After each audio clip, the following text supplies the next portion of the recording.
दोस्तों नमस्कार, आप देख रहे हैं इंडिया न्यूज़ का डिजिटल प्लेटफार्म। मैं हूं नरेंद्र यादव। जम्मू कश्मीर में तत्कालीन गृह मंत्री मुफ्ती मोहम्मद सईद की बेटी रूबिया सईद के अपहरण कांड में शामिल एक आरोपी को गिरफ्तार किया गया है। गौरतलब है कि 1989 में रूबिया सईद का अपहरण किया गया था। इसमें 10 आतंकी शामिल थे, जिसमें JKLF का नेता और उसका सर्वेसर्वा यासीन मलिक भी शामिल था।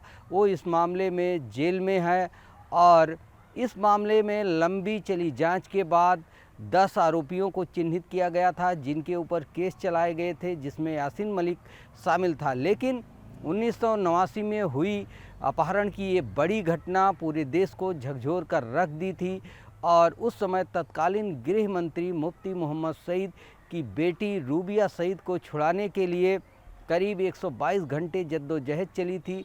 इसके बदले में अलगाववादी आतंकवादियों को छोड़ना पड़ा था। इनकी संख्या करीब 5 थी, जिन्हें जेल से छोड़ना पड़ा और इसके बाद जाके अपहरणकर्ताओं ने रूबिया सईद को छोड़ा था। इस मामले की जांच बड़े पैमाने पर की गई। तमाम जांच एजेंसियों ने इसकी जांच की। इसके बाद ये जांच देश की सबसे बड़ी जांच एजेंसी CBI को सौंपी गई। CBI ने इस मामले में जांच किया और इसमें 10 आरोपी शामिल पाए गए।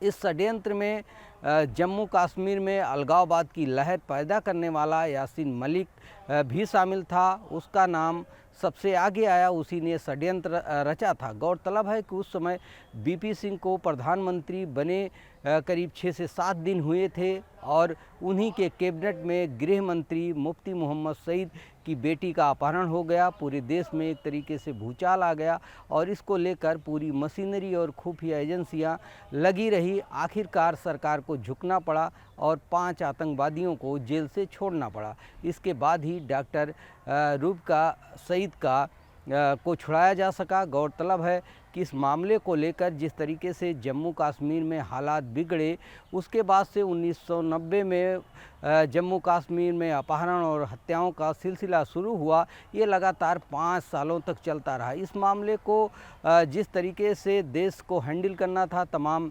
एजेंसियों को हैंडल करना था, वो इस मामले को कंट्रोल में नहीं कर पाए और जम्मू कश्मीर में आतंकवाद और अपहरण की एक बड़ी लहर देखने को मिली। इसी के चलते वहाँ से लाखों कश्मीरी ब्राह्मणों को पलायन करना पड़ा। वो विस्थापित हुए, जगह जगह उनको देश में शरण लेनी पड़ी। एक तरीके से देश में इस घटना को लेकर काफ़ी आक्रोश देखा गया था। लेकिन जिस तरीके से ये अपहरण हुआ और नाटकीय तरीके से आतंकवादियों को छोड़ना पड़ा, वो देश के लिए, खुफिया एजेंसियों के लिए एक धब्बा था, जिसके चलते सरकार झुकी और सरकार के झुकने के बाद यहाँ आतंकवादियों ने खुला चैलेंज कर दिया सरकार को, सेना को खुला चैलेंज किया और जम्मू कश्मीर में हत्याएं और अपहरण का सिलसिला चल निकला। जानकारों का कहना है, तमाम विशेषज्ञों का मानना है कि अगर सरकार इस समय झुकी ना होती, सरकार ने समझौता ना किया होता, घुटने न टेके होते, BP सिंह सरकार कार्रवाई की होती, तो शायद कश्मीरी ब्राह्मणों को पलायन का सामना ना करना पड़ता। फिलहाल इस मामले में जहां तमाम आरोपी जेल में थे, एक भगोड़ा घोषित किया गया था जिसके ऊपर 10 लाख रुपए का इनाम था, वो अब गिरफ्तार कर लिया गया है।